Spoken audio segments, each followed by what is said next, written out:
It is Sunday. It is past 5 p.m. We had some technical difficulties, but thank you so much for your patience.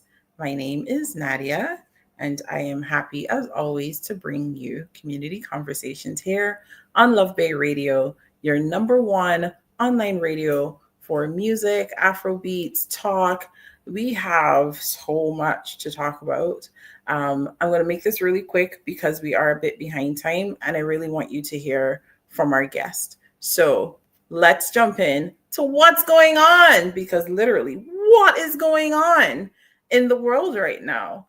Last week, we talked about a lot of the EDA changes that have been happening. One of the things that people have been experiencing with the implementation of EDA was some backlash, right? So you get hired, and you finally have a woman, let's say a Black woman in leadership in a space where she may not have been able to hold leadership before. And then she starts to face, you know, something. It's on its own. It's interesting if, okay, sure, well, that one Black lady had a problem. Maybe she was problematic. But then when you realize that the process is so particularly patterned from one Black woman's experience to another across North America and across the global North, it is astounding. But there's one in particular that's happening right now that I think is particularly interesting.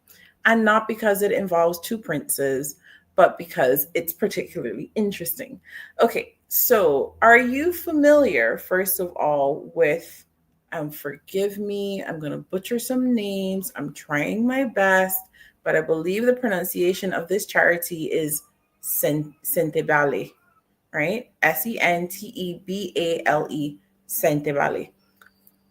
Correct me if I'm wrong. I'm throwing in like a bit of a Spanish accent here.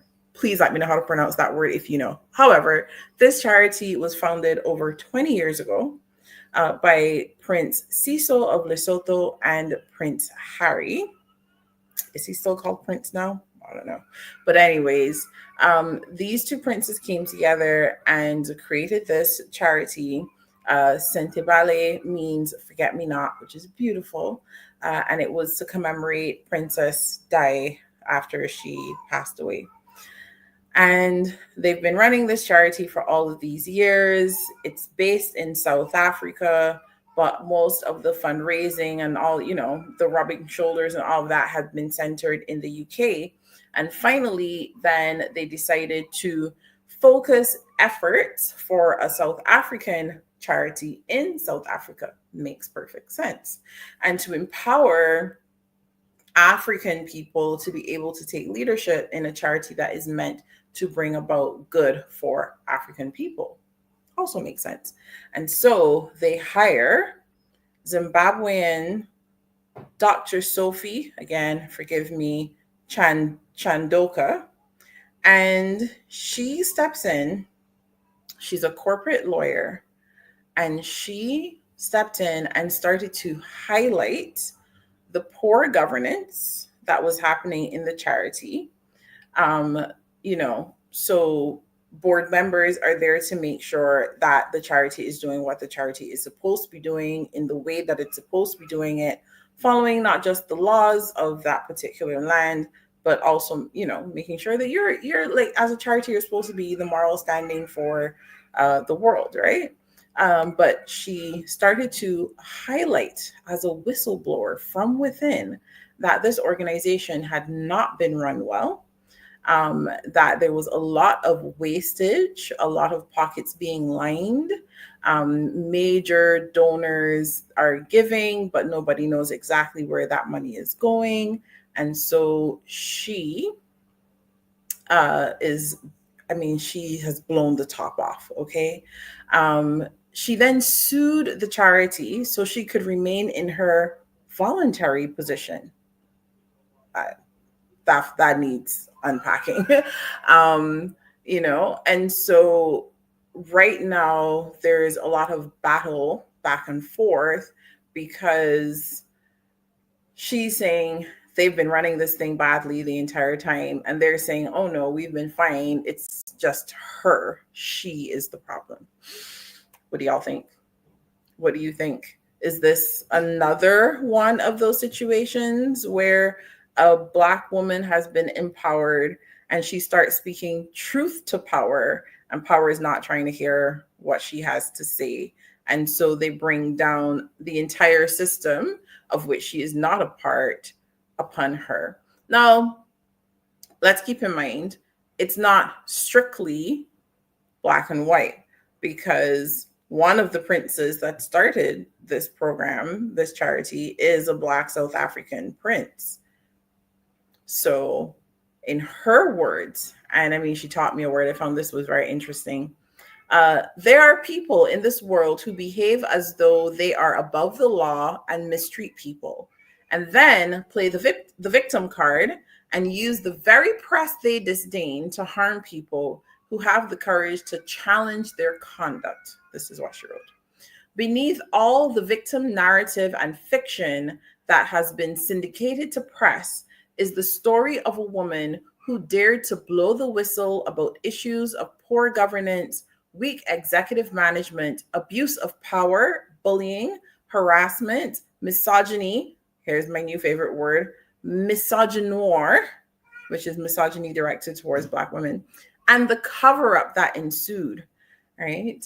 So she's added that she has made an application to the High Court so that she can remain in her position. She has reported all of the trustees. They have resigned, and she's reported them all to the Charity Commission in South Africa. Whew. What is going on? Okay, if you are in South Africa and you are a part of, their ongoing conversations on the ground about this situation, please let us know. Make sure to contact us at Love Bay Radio. You can find us on YouTube if you're watching us live there. #live, #replay. Let me know. You can text us at 437-778-3299.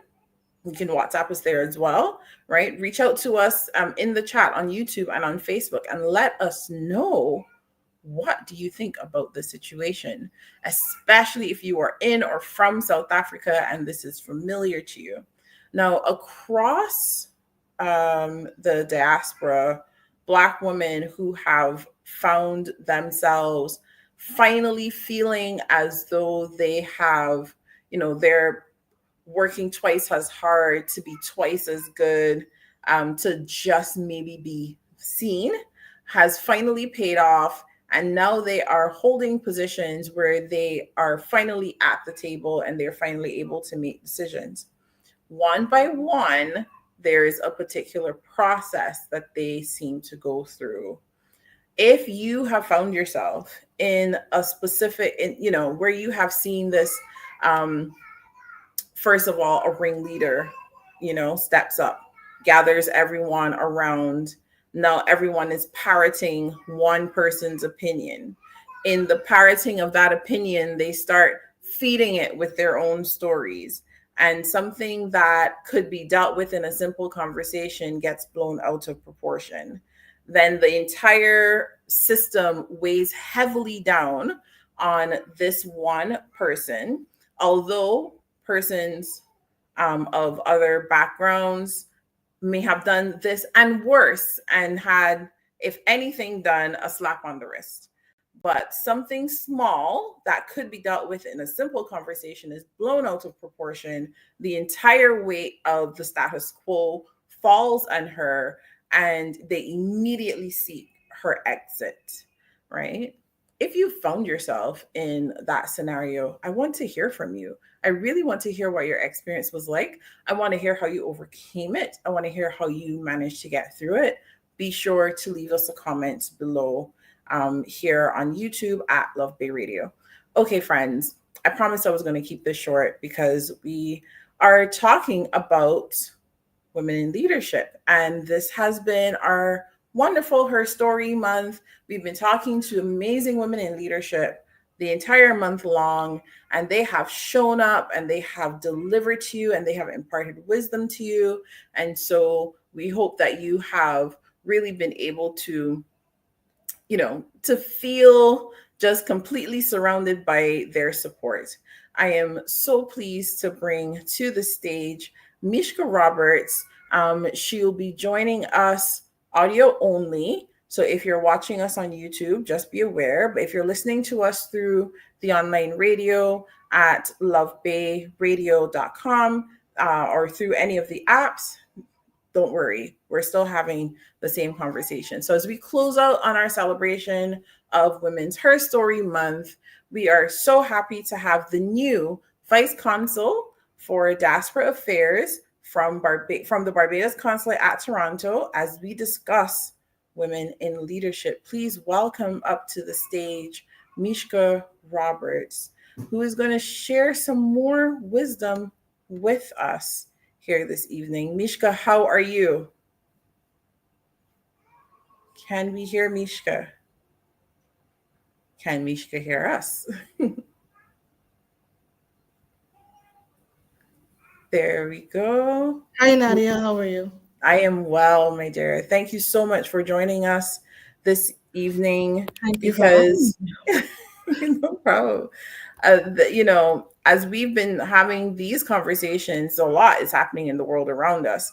And so while we want to know what's going on in the real world, we also don't want to be distracted. So we're going to pay attention to what's happening around us, but we're going to stay focused on what we're doing.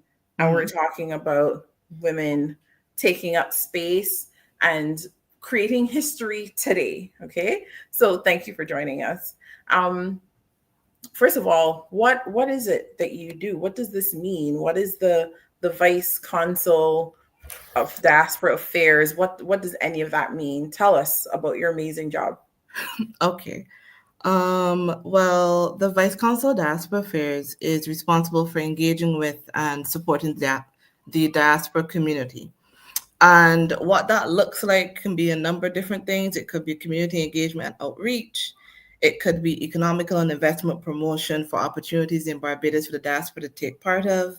It's cultural and educational initiatives, and it's policy and strategic development, where I contribute to government policies on diaspora engagement and I make recommendations on issues that are affecting the diaspora. So that is it in a nutshell. That's a pretty big nut, though. Yes. That's quite a lot, and that's very impressive. And how wide is that spread? You're taking care of the diaspora where? You're at Toronto, but how much of the diaspora? I'm at the consulate in Toronto, but I am responsible for all of Canada. All of it. Right. Huge country that is. Yeah. Second large landmass Yes. in the country, in the world. Over 30 million people now. We're like plus 40 million now. And do you have a handle on roughly how many Barbadians would be represented across Canada? Generally, the number that we usually say would be between 30 to 40,000. We are aggressively approaching our diaspora engagement, so we're going to have a better number soon. But we do recognize that there are kind of pockets in places there weren't before. So it's not just Toronto and Ottawa anymore and Vancouver, but other provinces as well. Yes. If you are Barbadian living in Canada, let us know what province you are in. If you're really bold, let us know what city you're in that province. Let's get this party started so that Misha gets her numbers. If there are 30,000 of you out there, let us know in the chat. So now this job that you have is quite vast. How did you come to have a job like this? How does one set out in your career to eventually become Vice Consul for Diaspora Affairs? Funny enough, it's very simple and boring, I must say. My degree is in sociology and political science, the joint major. And I've always had an interest in international affairs and diplomacy. And so the Ministry of Foreign Affairs and Foreign Trade in Barbados, they were hiring. I applied It was a lengthy process and I was successful. So here I am. Hmm. It's a very boring story, but that is essentially it. Well, congratulations, first of Thank all. you. Did your lengthy process include things like case studies, and was there any kind of, No.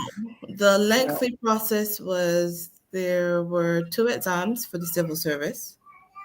And then obviously you have the interview process and whatever. It was mainly just the wait time that Mhm. made it kind of lengthy, yes. Okay, but you had to take exams again. Wow. Yes. Yeah, that I'm sure that alone discourages people, and so you tend to get only the people who are really serious about doing Yeah. something. So there was the exam, which did like basic things, math, English, and whatever, but it did focus on global affairs as well in terms of short answer questions and an essay. And then it was psychometric testing and interviewing. Wow. Okay.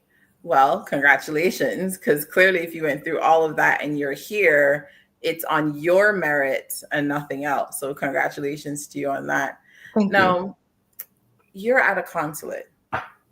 What's the difference between a consulate, an embassy, a high commission? Why are different words used?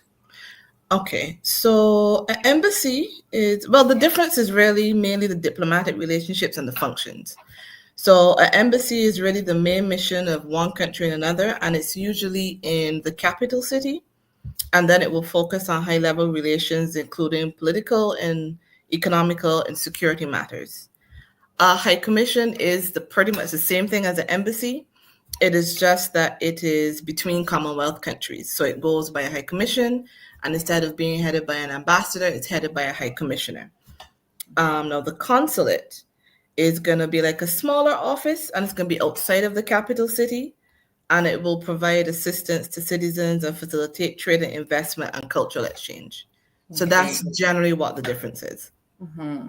So if a Commonwealth country had political presence in a non-Commonwealth country, then it would be called an embassy? Generally, yes. Okay, interesting. I did not know that part. Yes. So See, we're Canada, learning already. Barbados, 2 members of the Commonwealth. So we have a high commission. Okay, understood.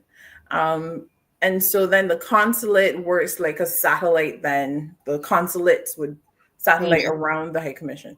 Yes. Okay, so then that's a great way to bring all of that help closer to the people, I would say, for example, right? Yes. Mm-hmm. Well, Okay. in Canada for sure, especially because there's our high commission is in Ottawa, but with the consulate in Toronto, it's easier to get to sometimes, depending Do you on know how many consulates there are in Barbados? Sorry, in Canada for Barbados? There's only one, and then we have 3 honorary consuls, one in Nova Scotia, one in Vancouver, and then there is in Alberta. I'm still new. So is it Calgary or Alberta? I'm still trying to figure out where Calgary is in Alberta. Okay, great. So it's Alberta. We have honorary consuls, and they pretty much perform those functions for us where there is no actual office. Okay, all right. So good for the people to know. So if you are in Canada and you come from a Caribbean territory, it is possible that your high commission might be far from you, but you might have a closer consulate or honorary consul. Representative, yes. Right. And so you want to find out if you have to be trying to get yourself all the way over to Ottawa if you're somewhere distant from there, or if instead there is a satellite office closer to you. But why should people go to their foreign office where they live or close to where they live? What's the point of foreign offices for the average person? Okay, so the missions usually facilitate things like passport, visa, and citizenship in terms of applications and renewals. You can get your copies of your official documents. We provide emergency assistance, which is what we're mainly known for people where they get in trouble with the law, they have a medical problem. But we also promote like business, tourism, cultural affairs. We participate in cultural and community events. And then we offer general support, whether that be support for our students, updates on safety and security advisories, and assistance with like repatriation, returning home. Break down repatriation a little bit more. What does that mean? You said returning home, but in So how many for different us, ways? okay, so for us, we have the Barbados Network program where we encourage persons, retirees, yes, but persons who've been overseas for a pretty long time to return home to give their expertise. So we facilitate that in terms of getting all of your things back home, providing duty-free and tax-free allowances where they can be applied, that sort of thing. So, and it's not only that, we have had some cases of where persons open a business and, well, they want to open a business back home, but they need to move the business from Canada back home, stuff like that we can facilitate and help with. Okay. All right. So, folks, you may want to know where your local office is, how close or far you are, how much you have to do to get there, and find out what specific services are offered there based on the variety of things that we've heard about here. So that's business out of the way. That helps us learn a bit. Let's talk about you and some wisdom that we can impart to women in leadership. We've heard in our first segment about a particular situation that's going on right now in South Africa. But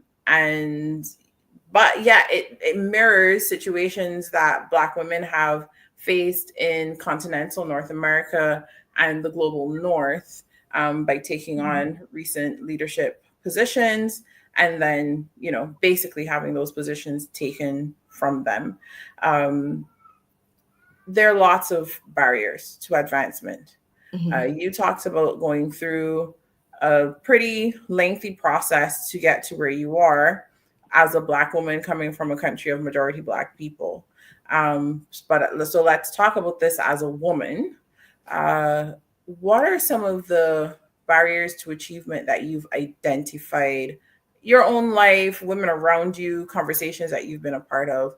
What are some of the major barriers that you've identified? And how have you seen women in leadership overcome those barriers? That is we can spend the whole evening on that conversation. I think a lot of it for me personally is that I am younger than most of my counterparts.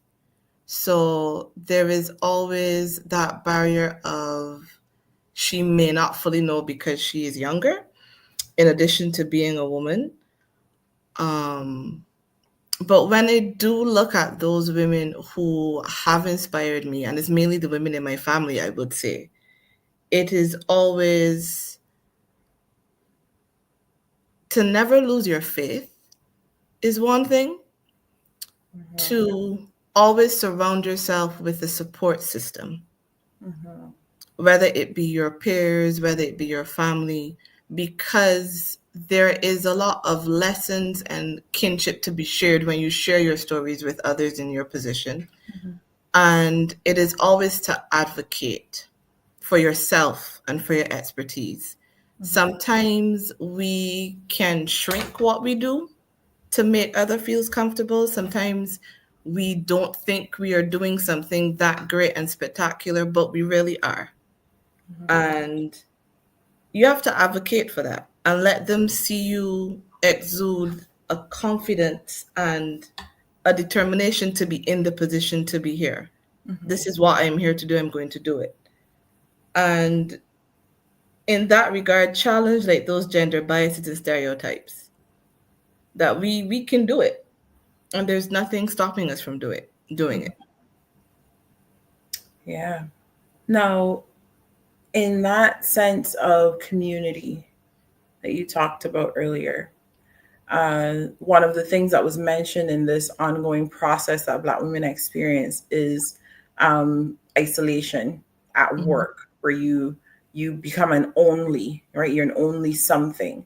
So you're mentioning age, which is really important on both ends of the spectrum. She's too young, she's too old. Yeah. Right. You mentioned, your ability to communicate on your own behalf, advocate for others, advocate for your own genius and all of these things.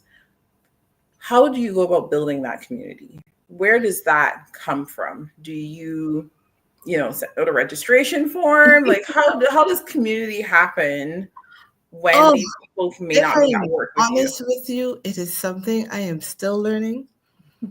But a lot of it starts with doing something that some people are scared to do, and that's putting yourself out there. Whether that is joining a cultural organization, a professional organization, and just putting yourself out there to meet other women and your counterparts. And that's something that I'm still learning to do. But I have learned so far that when you do it, you realize I am not alone. They may not work with me. We may not even be in the same industry, but I am not alone. And I think that's the best way I can answer that question, because it's something that I'm still learning. Yeah. One of the articles says, and I'm quoting them directly here, this is Fast Company, the number of Black women in the workforce is in danger of shrinking because of a lack of support and opportunities. This is according to advocates who are standing up on behalf of, in particular, Black women who are seeking to rise above their station in these workplaces. And so I think I think some of you said there's really important, though, that you're still learning it. Yeah. And we have to give ourselves some sense of grace. You do. Yeah, we're figuring it out together, right? We're coming to this knowledge all together. And while we figure it out, share maybe a time you put yourself out there and then maybe it didn't work out. Ooh. A time I put myself out there and it didn't work out. I would probably have to say I was younger, and I had this fantastic idea that I was going to be a blogger like everyone else. And for someone who is pretty much introverted, I thought I was going to do this to put myself out there and get over this fear and do all these things. It did not happen. What didn't happen? The blog didn't happen? I launched the blog and everything, and I did it for about a week, and that was it. And I felt disappointed in myself because I had this idea that it was going to be fantastic. I was going to overcome this fear, and I was going to do all of these fantastic things and make all of this money blogging. And I then realized that as much as I wanted to overcome the fear, I was pushing myself to do something that I wasn't entirely comfortable with. And I learned that lesson. And that's another thing. There is nothing stopping us from continuously learning and pivoting in life. So I started as a Vice Consul Diaspora Affairs. If it's not going the way I want to do, I may go to cosmetology school and become a hairdresser and be successful in that. There's nothing stopping you there. So there's no one avenue you have to go. But I say that to say I thought I was going to be this very huge and successful blogger, and I wasn't. And so, but that's very interesting, though, when you talk about you tried something that, was meant to put you out there, and it wasn't necessarily in line with your personality. And so right step, but maybe not the right measure, right? Yes. And yes, so, definitely. so we Most have definitely. to come up with the thing that fits us, right? So yes, we want to put ourselves out there, but how, right? Is it going to be something that we can do consistently, something we can do, with a level of ease? and something that we can do, that would be enriching for us, right? Yes. So I think what then? Sorry, go ahead. the enrichment part is pretty important. Mm-hmm. It has to be something that, yes, it's a little uncomfortable. Yes, it's not something you've done before, but it still fulfills you somewhat. Right. Yeah. And I think as we get like lots of advice, a lot of young people are on social media scrolling, hoping to find the one thing that you have to do to make your life better today, you know. But Mhm. as we sit and look through, we take the nugget, we can chew on it a little bit, and then be able to come to terms with, okay, this might be more my thing, right? Mhm. What ended up being your thing? What is there a particular place, whether physical or virtual, where you have found more of your interpersonal enrichment? Um, there are a few things that come to mind. Um, oh, and they're such mundane things. Well, that's good too, right? That'll help us realize that it's maybe not as hard as we might think. No, things that actually give me fulfillment outside of my job essentially is gardening, reading books, going on solo dates, and funny enough, meeting people within the community and hearing their stories. Yes, that's a part of my job for diaspora engagement. But then I hear a story of how this person came here and lived here for how many years and did all of these things. And it's inspiring, but it also makes me proud to be Barbadian at the same time. So it fulfills me. Um, so those are the things that I get fulfillment from. Mm. And I, shopping. And and shopping. shopping. Well, I think that's really important for us to note that it's not necessarily out there in some spa, right? It's not necessarily something that's gonna make you have to figure out how you're gonna pay rent or mortgage at the end of the Yeah. month. Mhm. It could be something really simple. It It's could uh, already be it's home. it's pretty much the simple things Hmm. that you find bring you the most joy sometimes. Hmm.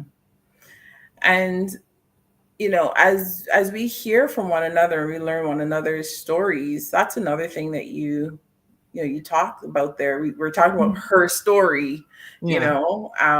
and looking at women who are making history today, right? And we can only engage that way when we are willing to share our own stories and to Yeah. listen to the stories of others, right? Yeah. I'll share with you one of the ways I put myself out there. I was in Canada for over a year before I realized how isolated I had become. And the people with whom I interacted, our one thing we had in common was that we all had young children. Hmm. But outside of that, there wasn't very much, you know, Yeah. girth to that relationship, right? It wasn't meaty. It was very shallow. And so I started a meetup group and I started conversation tables about things that I cared about in the world. So I Yeah. could find people who thought like me and wanted to not just talk about it, but wanted to actually do something about it. And Hmm. that was kind of how I got my start in Canada all of those years ago. So, um, there's different ways that people are able to use uh, the resources that they have around them to come out of that shell a little bit. Yeah. I'm For a lot of people, it's probably something like church, right? Yeah. Hmm. And a physical place where they can go, the community center, your kid's school if Yeah. you're there with kids, always something. Uh, Now, you're talking about getting fulfillment from your job Hmm. and fulfillment outside of your job.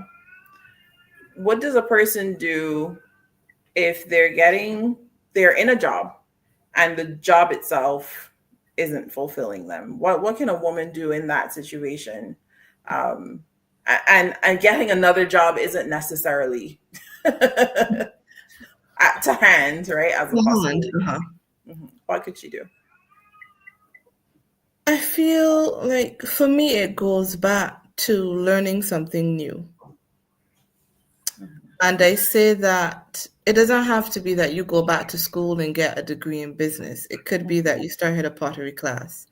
But for me personally, when I am learning something new, it doesn't matter how unfulfilling something in my life is. I have found fulfillment here. And sometimes that is enough. Sometimes you need to make that tough decision where it is, this is not fulfilling me, so I'm going to walk away from it. Sometimes you have to do that. And as cliche as it sounds, it may look like you don't have an alternative, but you always do. It always works out, no matter what happens. My best friend and I always say this to each other, it's going to work out. 2 months from now, 6 months from now, a year from now, we are going to look back at this and say, you remember when I was doing X, Y, and Z and I couldn't do this? So yes, as cliche as that sounds, yes. But it always, sometimes it just comes down to making that very hard decision. That you have to walk away from what is not fulfilling you. And sometimes in doing a simple hobby, you find something that fulfills you that you make money from. Yeah. So it's about priorities then. Do we prioritize the things that fulfill us? Yes. And I feel like that's a hard lesson for most women because we are kind of taught not to.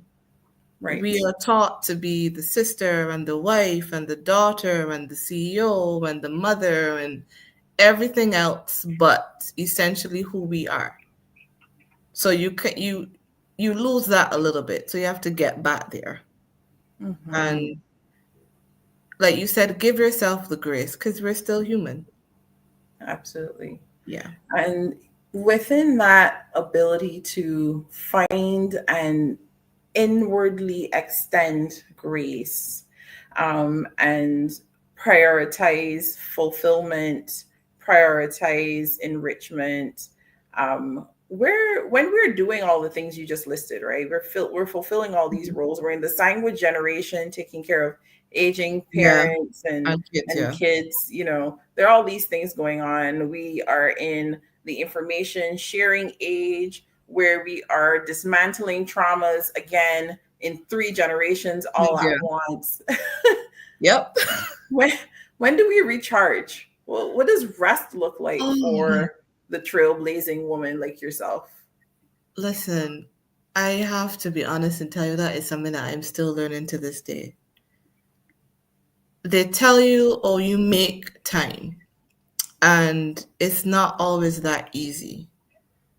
And sometimes I do it well for a week, and then the next week I am running around like a headless chicken going crazy.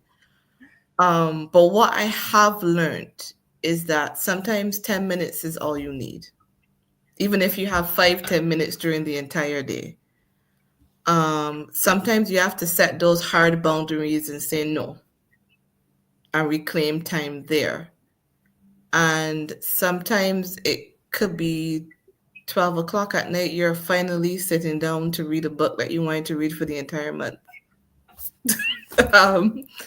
It's hard because there's so many different things you have to get done in a day. And like I said, some days I get it, some days I don't.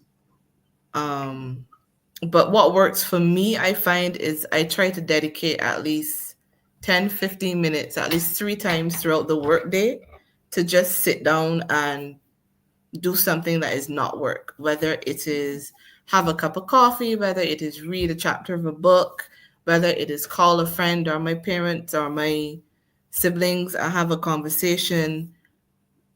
Those small pockets help. Because I know people will tell you, oh, you just make the time. It's not that easy. It really isn't. Making time. I mean, the words together don't even actually make sense, right? Time isn't a thing you can actually. It isn't. It really isn't. If we could, If we could, I would be Superwoman at this point. No, I think one of the things that always stands out to me is how it's still my responsibility to make time. Mm-hmm. So even the self-love and self-appreciation and the grace and how that is expressed is still work. Mm-hmm.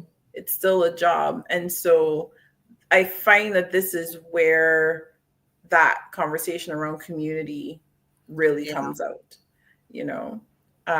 because it's the women around me who will say, no, actually, no, you don't get to do it. We're going to do it.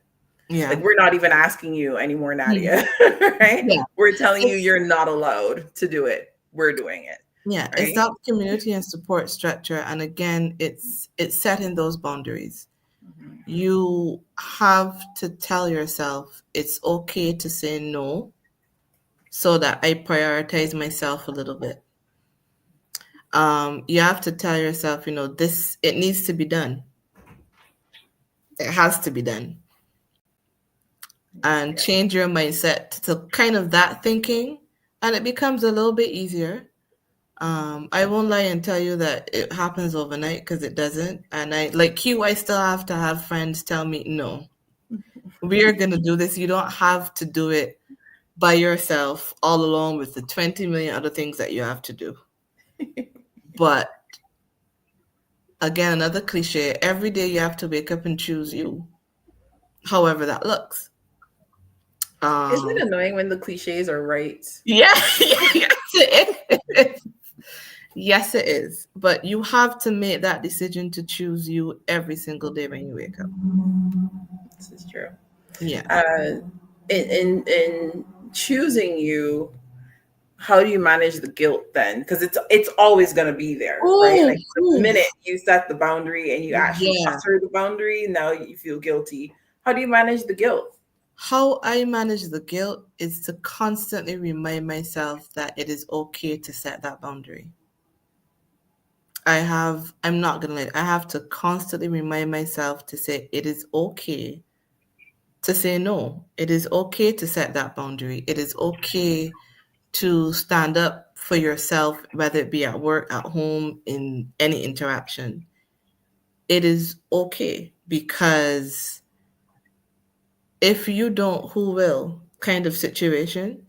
And in whatever situation is, the other person is advocating and standing up for themselves in some form or fashion. So therefore, you are allowed to do the same. Again, some days I get it.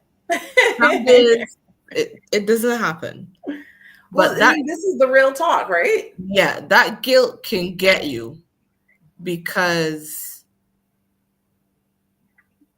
you kind of were taught growing up that if you wanted these things, you had to do all of these things and be all of these things.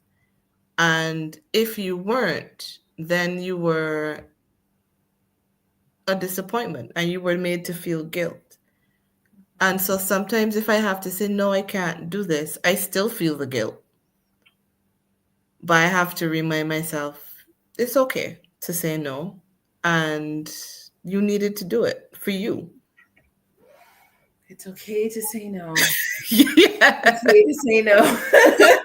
Sometimes that's what it looks like for me in a day. I am literally sitting there going, it's okay to say no. Yeah. Yes. I feel like so many of us felt that. We felt the need for it, but the resistance to it, but the yearning for it and the tug of war. Yeah. And so, Mishka and I give you permission. Sometimes we need external permission, right? Yeah. Mishka and I give you permission to remind yourself that it is okay to have the boundary, define the boundary, communicate the boundary, and stand by the boundary, friends. Yeah, stand on business. I want you to know that Fabian from Toronto says, congrats, Miss Roberts. Thank you very much, Fabian. And I'm sure there's so many more of us out here rooting for you. I mean, we've really gotten into some of these nuggets and things that we have been learning, continue to learn, practice, get it right, get it wrong, keep going. Yeah, because it's okay to get it wrong too. True. Yeah. Now, what happens when you get it wrong in public? How do you manage that? That, I will not lie to you, that is a fear of mine, especially in this job, to get it wrong in public. I haven't had that experience yet, I hope, in my mind. I think so. But I feel like if it was, I would probably give myself the day to mope and wallow and despair. But then I would remind myself to get up and go again. It's not the end of the road, even if it feels like it. You remind yourself, okay, 2 months from now, 3 months from now, 6 months from now, it will all be over. It'll be something different. And I think, again, it goes back to, as you said, giving yourself that grace. And getting it wrong in public can be, I mean, you can get dragged through the mud and lower if you get it wrong in public. And it feels as if like this is going to be the end of it all. It really isn't. Life will always continue. And again, 2, 3, 6 months from now, people will either completely forget or they just don't care anymore because something else happened. That's true too. Yeah. So like I said, I feel you have to give yourself the day to process all those feelings though, because there are going to be a lot of feelings. Yeah. But then you got to remind yourself, okay, get back up and let's do it. This is not the end of it. So we're being true to the feeling. We're not ignoring the feeling. We're feelings, because like you said, there are going to be many all at once. We are not pretending it isn't happening. We're not shoving our head in the sand. But then we're also making a decision. Okay, that's it, right? We're not wallowing forever and ever and ever. We're setting our own boundary for ourselves. You know, this is it. That's the timeline. And then you make another decision. Okay, now I have to get up. Yeah. Right? And again, it goes back just seeing all the women in my family do it, where they were beaten down, they had the worst of times, but they still got back up. And that is something that I've always tried to remind myself, no matter what happens, get back up. No matter what happens, get back up. Oh my gosh. That's a huge one right there. Because in it being okay to get it wrong means that there's an okay response, you know, and the okay response is to get back up. You know, that is so strong, my friends. Let's just sink in, like let it sink in, you know, just bask in it for a minute.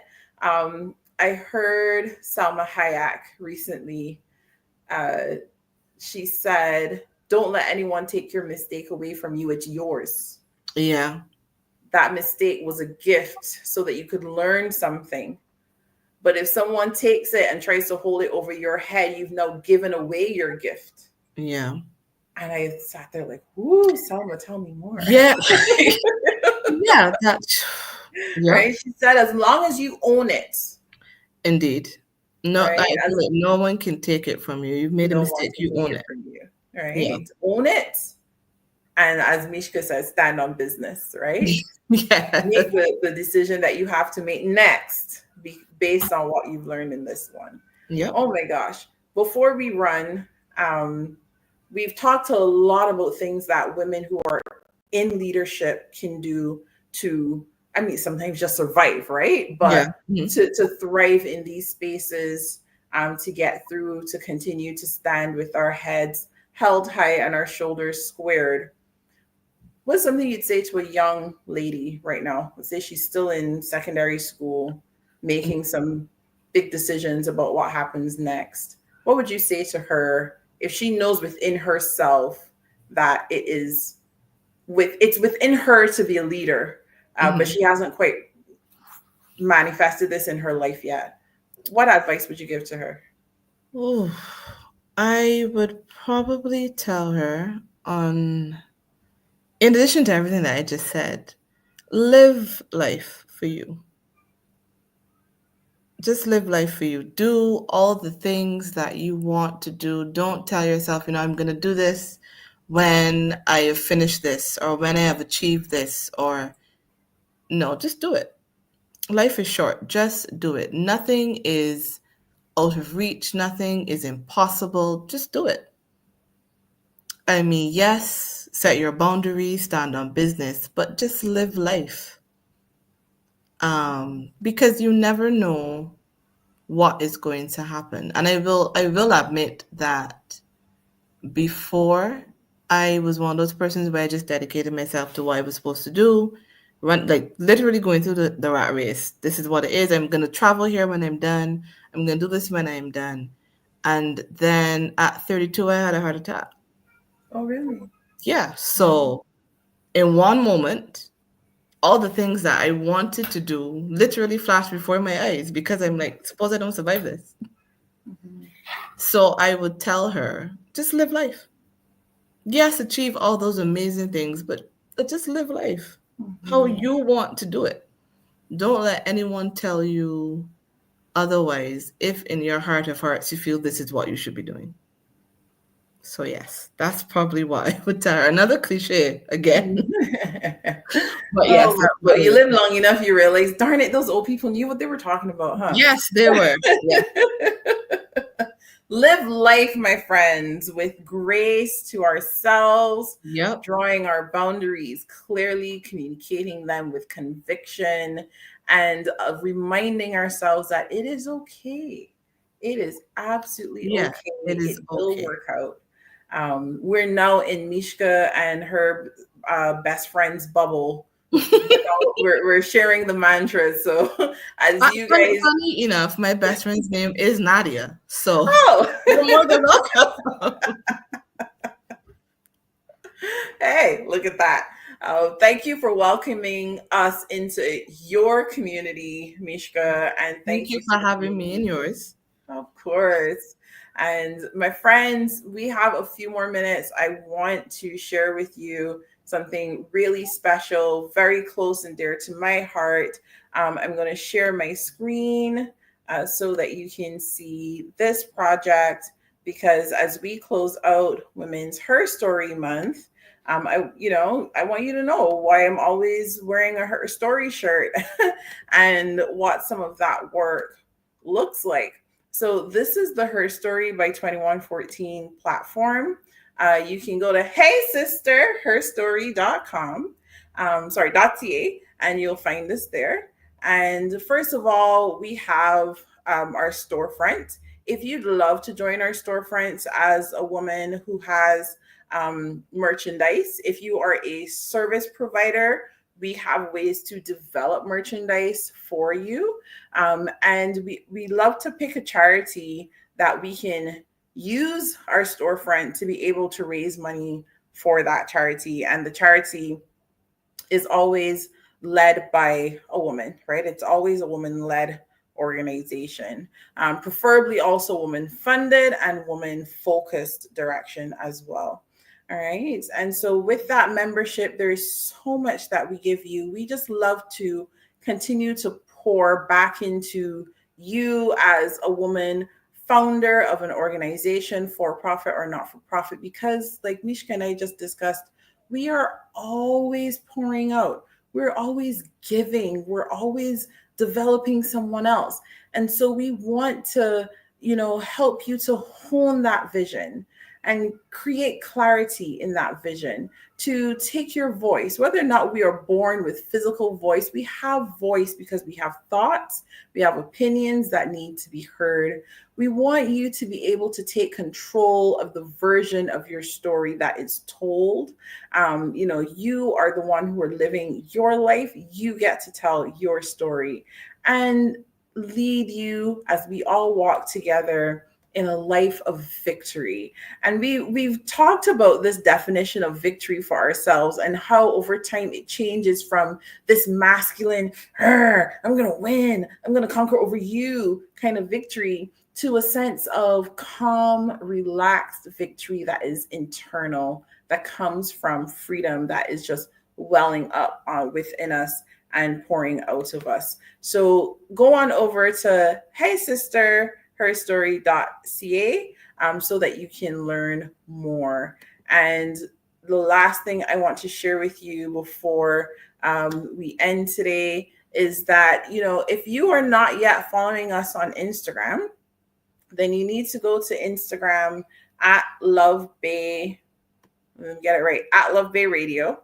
Okay, because we want to make sure that you are getting the latest of everything that you need to see. I'm sharing my screen with you again because I want you to see some new features on our Love Bay Instagram. All right, so when you go here, you'll see all of our shows are listed, right? You can go through and find out whatever is coming up. There's always a countdown so you can be reminded. Never ever miss your favorite show, friends. It's not necessary. You can meet the team, all right, so that you learn more about who is here pulling all of this together. We who host these shows, we are volunteers.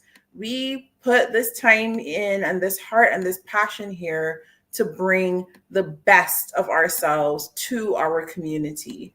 All right. And then what's going on in the news? We're always talking about it here, but you can learn more and stay connected, all right, on our Instagram. So go to our stories, go to the highlights for our stories at the top, friends, and you will find out more and stay connected. And as always, we encourage you, we admonish you, we're telling you, keep the conversation going.